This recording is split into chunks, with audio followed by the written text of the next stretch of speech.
Nog niet zo lang geleden heb jij een nieuwe clip en een nieuwe single uitgebracht. Ja, dat klopt. Dat is nog niet zo heel lang geleden, volgens mij afgelopen augustus. In de serie van TV Gelderland heb ik René Leblanc ontmoet. En die heeft dit liedje fantastisch geschreven. En hij is gecomponeerd door Frank van Etten. Dus ik vond het een hele eer dat deze mensen voor mij wilden schrijven en componeren.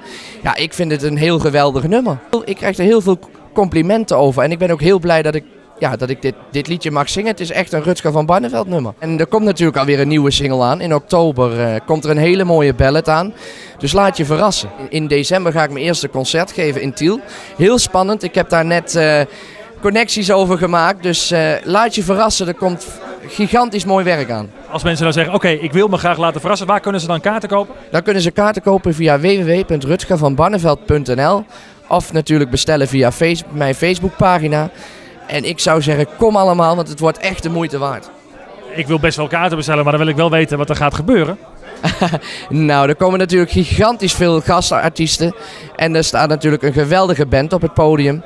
En verder ga ik echt helemaal niks zeggen. Het wordt een fantastische show.